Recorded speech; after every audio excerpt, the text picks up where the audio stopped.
Capítulo 10. A moça na recepção do hotel não parecia ter mais que 25 anos. O sotaque era do leste europeu. Era educada, mas diferente, o que estava ótimo para Fran. Um hotel de beira de estrada certamente não era um Ritz, mas seria limpo e discreto. Elas poderiam descansar, e Fran conseguiria planejar os próximos passos. Havia um quarto disponível, a recepcionista informou, mas como elas não tinham feito a reserva online, não receberiam um desconto. Fran expressou o nível apropriado de decepção. Tentou não demonstrar impaciência e disse que tudo bem. Então, pagou com um cartão de crédito. Tinha alguns, com nomes ligeiramente diferentes. Era surpreendentemente fácil consegui-los. Ela poderia pagar com dinheiro vivo, mas isso só chamaria a atenção. Ninguém mais paga com dinheiro. Número 217, disse a recepcionista, entregando o cartão. Elas subiram as escadas e atravessaram um corredor sem graça e abafado até o quarto. Fran inseriu o cartão para abrir a porta e as duas jogaram as mochilas nas camas. Ela deu uma olhada em volta. Parecia bom, como qualquer outro quarto de hotel, barato, em qualquer lugar do país. O carpete estava gasto, os móveis lascados. Havia um leve cheiro de cigarro, apesar do aviso de proibido não fumar na porta.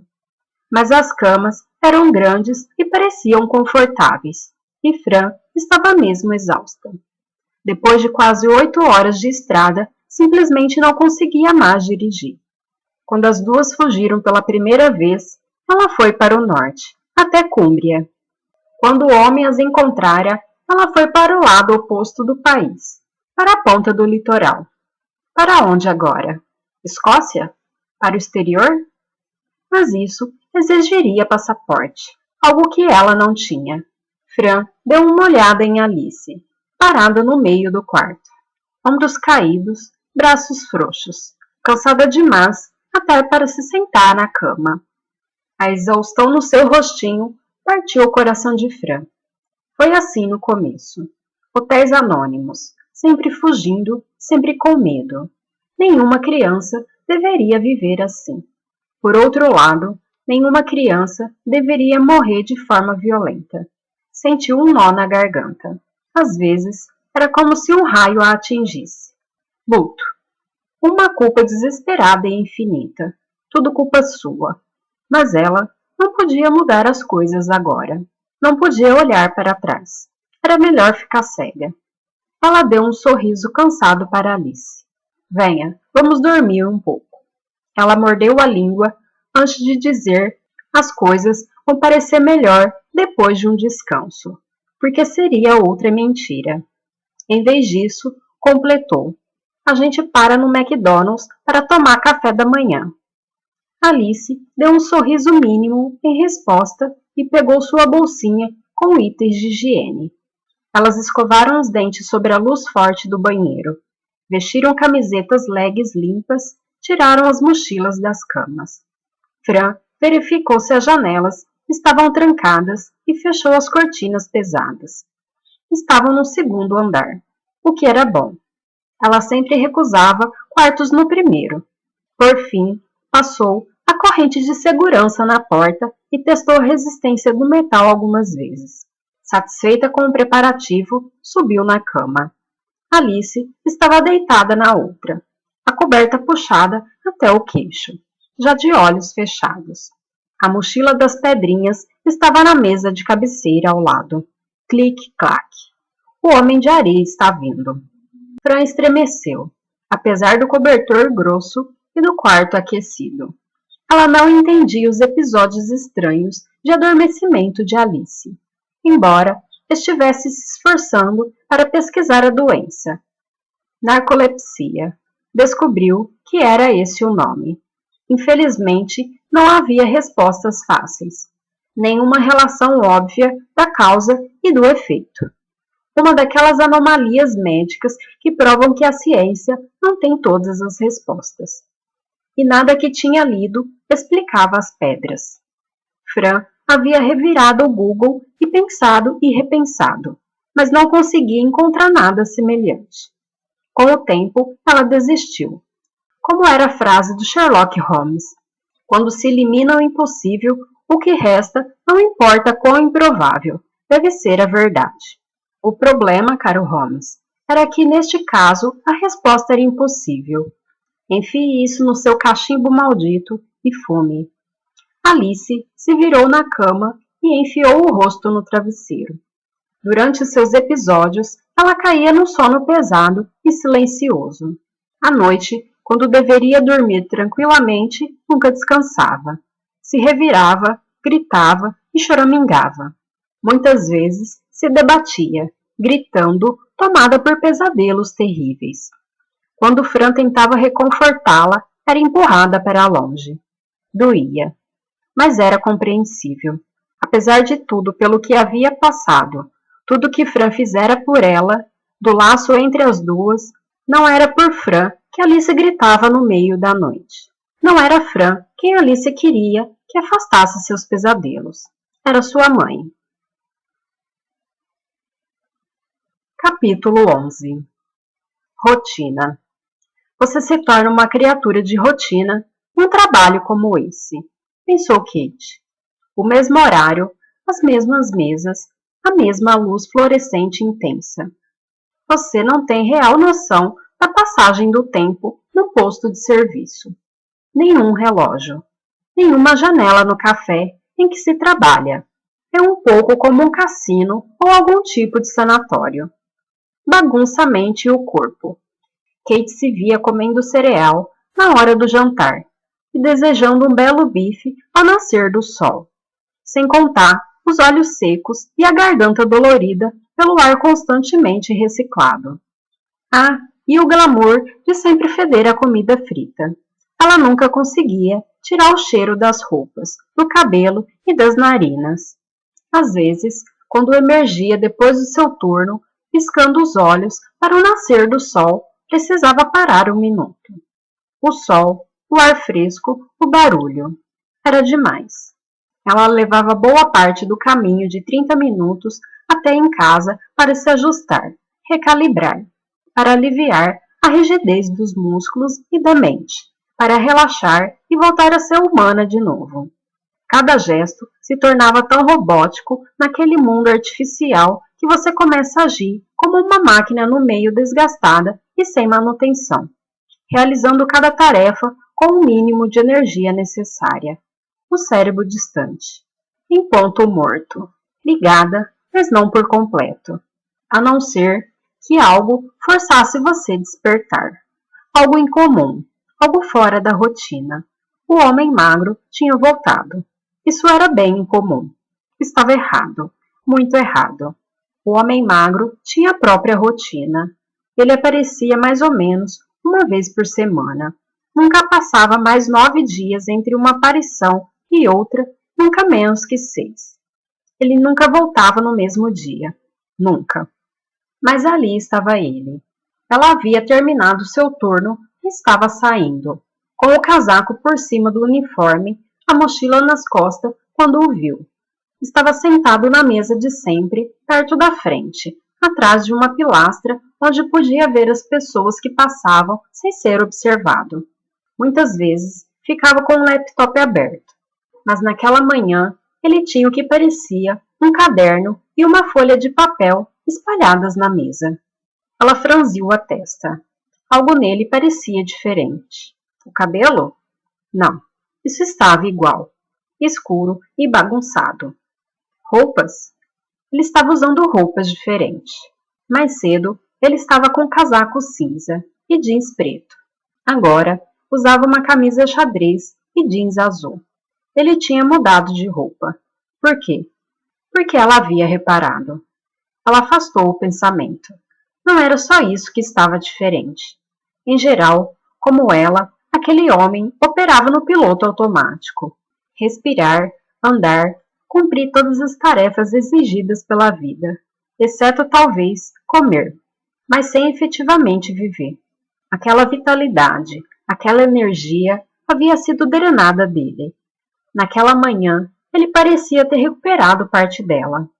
Kate não diria que ele chegava a estar corado, mas não parecia tanto um cadáver como era de hábito. Algo acontecera, ela pensou. Algo que a havia forçado a trocar de roupa, a mudar a rotina. Quase contra a própria vontade, e apesar de desejar que ele simplesmente sumisse, ela ficou curiosa. Kate se aproximou do garoto comprido e barbado, com quem estava dividindo o turno. Ethan? Nathan? Talvez fosse Ned. Essa era a única coisa que mudava por ali regularmente. Seus colegas de trabalho. O salário não era ruim, mas o horário era péssimo. O lugar, claustrofóbico, e a necessidade de ter um carro para chegar ali tornava o posto um ambiente de trabalho muito pouco atraente. Com certeza, não era o que Kate imaginava fazer da vida. Às vezes, ela via a pena nos olhos dos colegas mais jovens.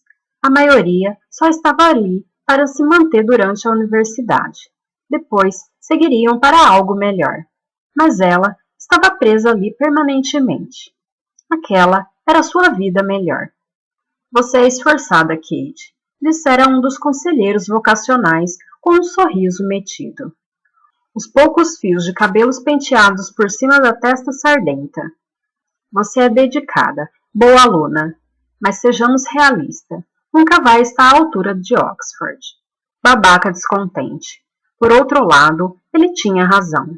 Porque ali estava ela, mãe solteira, trabalhando num emprego sem futuro, em que um robô provavelmente a substituiria em 10 anos.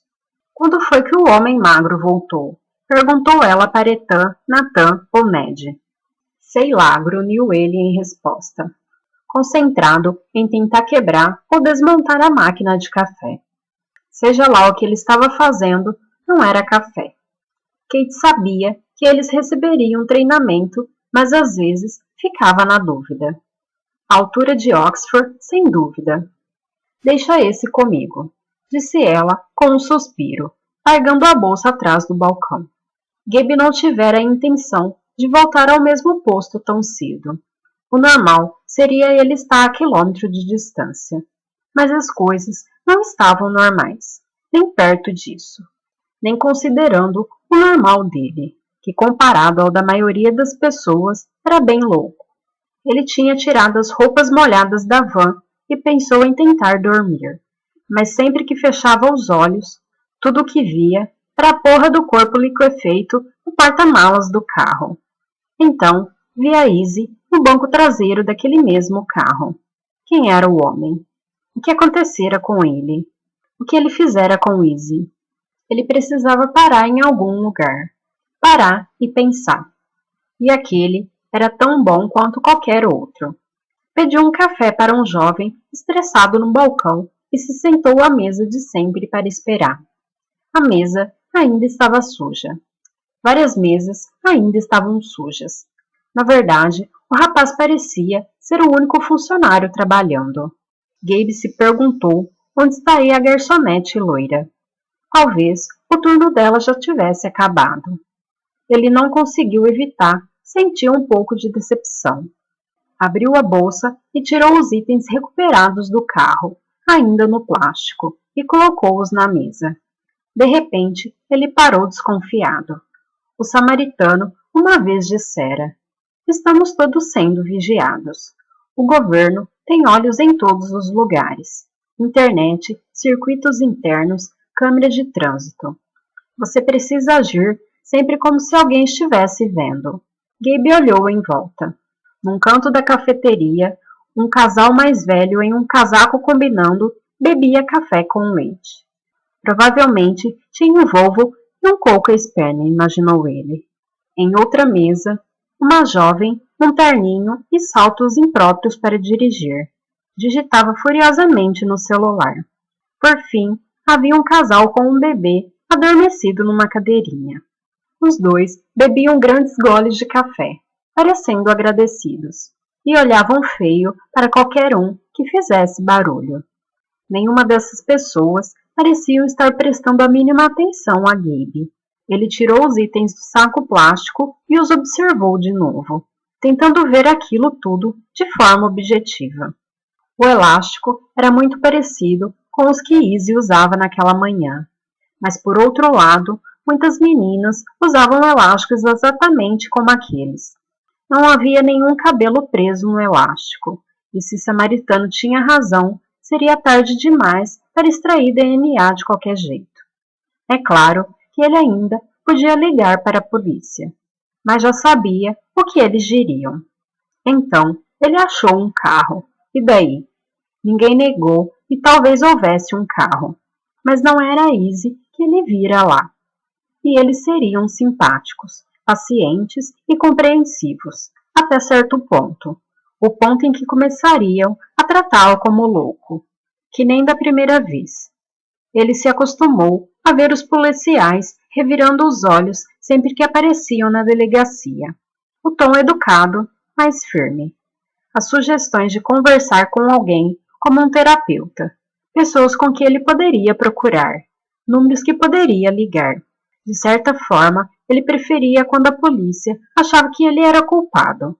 Pelo menos então, eles o ouvia.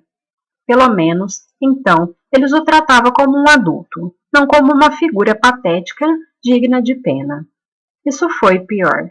Tornar-se invisível e inescutável.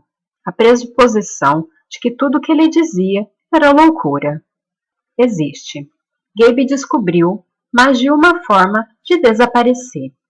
Por enquanto, estava sozinho. Se fosse um detetive durão, poderia completar.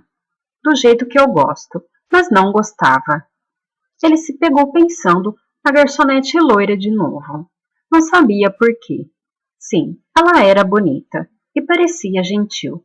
Mas por outro lado, esse era o trabalho dela, ser simpática com os clientes, sorrir e ser educada. Não era como se ele realmente a conhecesse. Além disso, ela parecia ter bastante coisas para lidar na própria vida. Sem dúvida, não precisava dos problemas dele. E por isso, além de uma van enferrujada, era tudo que ele tinha a oferecer. Ele abriu o mapa em cima da mesa. Alguns lugares tinha sido marcado com um X, mas não significava nada para ele. Gabe dobrou o mapa de novo e pegou a Bíblia. Só tinha folheado o livro rapidamente antes, as páginas moles e mofadas o incomodando demais para continuar. Além disso, ele se lembrava dos adesivos no para-brisa traseiro do carro. Quando dirige que nem eu, é melhor acreditar em Deus. Homens de verdade amam Jesus. A Bíblia parecia apropriada, mas agora, ao folhear as páginas ainda úmidas, ele percebeu outra coisa. Algumas passagens estavam sublinhadas. Mas se houver morte, então dará vidas por vida, olho por olho, dente por dente. Êxodo 21, 23 e 24. Quando alguém também desfigura o seu próximo como ele fez, assim lhe será feito. Levítico 24, 19. Eliminem o mal no meio de vocês. O restante do povo saberá disso e terá medo, e nunca mais fará uma coisa dessa entre vocês. Deuterônimo 19, 20. Vingará o sangue dos seus servos, e sobre os seus adversários fará tornar a vingança. Deuterônimo 32, 43. Homens de verdade amam Jesus, mas parecia que esse só seguia o Velho Testamento. Vingança, retribuição e sangue. Gabe sentiu um arrepio gelado percorrendo-lhe as costas. Ele deixou a Bíblia de lado e abriu o caderninho. Folhas rasgadas, páginas em brancos. Por que arrancá-las? O que havia nelas? Um americano? Perguntou uma voz. Gabe tomou um susto e ergueu os olhos. A garçonete loira com os olhos gentis estava parada ao lado da sua mesa, segurando um café. Ah, sim, obrigado. Ele percebeu que ela estava com um casaco por cima do uniforme. Indo para casa? Saindo agora. Ela pousou o café na mesa e indicou o caderno com a cabeça. Procurando uma mensagem em tinta invisível? Gabe a encarou com uma expressão atenta. O quê? Desculpa. É só que você estava olhando com tanta atenção essa folha em branco Era só uma piada. Ela deu as costas. Espera. Uma ideia surgiu de repente. Páginas arrancadas. Devia haver algo escrito nelas.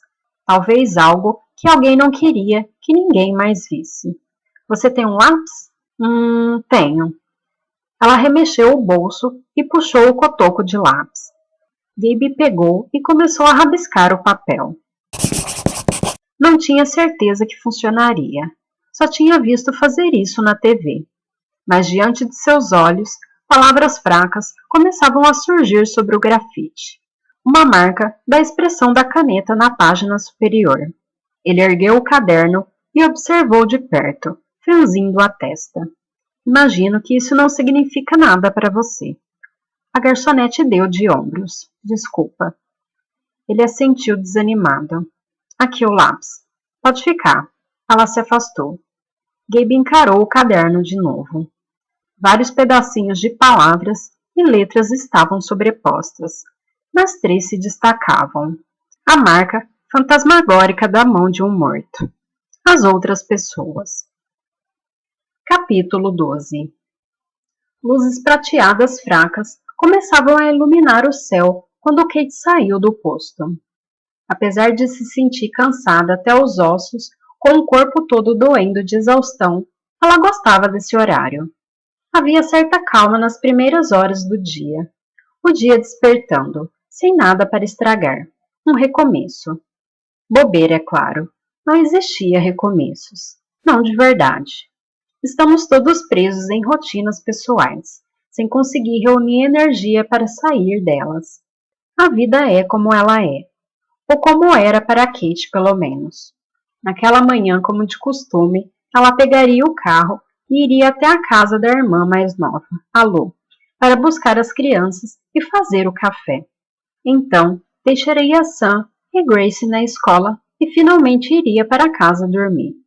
Às 3h10, pegaria as crianças na escola, faria o jantar, então as deixaria na casa da irmã de novo.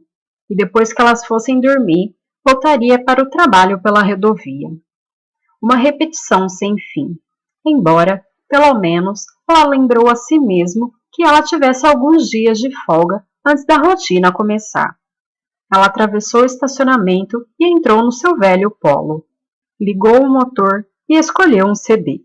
Isso mesmo, seu carro era tão antigo que ainda tinha um CD player, e ela estava tão velha que ainda tinha CDs. Tom Petty saía dos altos-falantes enquanto ela dirigia, cantando sobre uma boa menina que amava a mãe. Sorte dela. Talvez sua mãe não fosse uma bêbada amarga. Aliás, era melhor Kate ligar para a mãe. Ela aumentou o volume. Free Fall, queda livre. Era isso mesmo que ela sentia vontade de fazer às vezes. Esquecer tudo, enfiar o pé no acelerador, deixar para trás o retorno que a levaria para casa. Para os pratos sujos, para os brinquedos espalhados pelo chão, com um circuito de obstáculos feitos pelos Legos e Barbies. As contas no capacho e puro cansaço da vida cotidiana. Dirigir o mais rápido que pudesse, para um lugar onde nunca esteve. É claro que isso nunca aconteceria. Ela amarraria o próprio coração antes de abandonar os seus filhos. E que ninguém a entendesse mal. Não era que a vida fosse ruim. Ela não era mais sortuda que a maioria. Tinha emprego, casa e saúde, mas não conseguia evitar o desejo de algo a mais. O problema era que ela não sabia o que. Talvez isso nem existisse. Dava para passar a sua existência inteira fugindo de uma vida e perseguindo outra. O pote de ouro no fim do arco-íris. A grama mais verde do vizinho.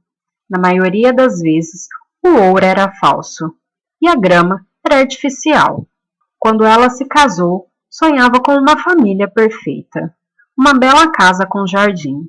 Talvez um cachorro. Férias num lindo chalé na Cornualha. Ela e Drake veriam as crianças crescerem e envelheceriam juntos. Que belo sonho, hein? Sam tinha 5 anos e Grace acabara de completar 1. Drake a trocara por uma vendedora chamada Amanda.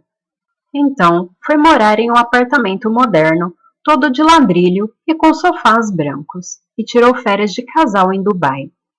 Acho que a gente se precipitou, dissera Drake com os olhos castanhos sinceros, o melhor olhar que usava quando dissera que queria se casar, formar uma família. Preciso ter minha vida de volta. A vida dela, que se dane. A das crianças também. Que se dane o fato de que quando você se comprometia e colocava novas vidas no mundo, a sua ficava em segundo plano. Não dava para simplesmente pegar a vida de volta como um casaco largado no canto, vesti-la e sair porta fora. Por outro lado, Drake sempre foi egoísta. Ela devia ter visto isso antes, mas como sempre, assumira o papel de pacificadora, fazendo concessões para que o casamento não acabasse. Idiota! Isso acabou acontecendo de qualquer maneira. Agora, Sam estava com 10 anos e Grace com 5, e tudo que recebiam do pai eram passeios ocasionais no parque e presentes de aniversário e Natal inadequados para a idade deles. Pelo menos, ele pagava a pensão. Pelo menos. Caso contrário, o salário baixo dela não cobriria os custos básicos, muito menos todos os extras que as crianças precisavam, como roupas e sapatos. Não existiam famílias felizes, pensou ela. O que todo mundo dizia era uma mentira. Comerciais e séries de TV, até a porcaria da Peppa Pig. Famílias eram só estranhos, ligados uns aos outros por acidentes de nascimento ou de senso de responsabilidade mal empregado. Você não podia escolher sua família. Não podia nem escolher se os amava ou não.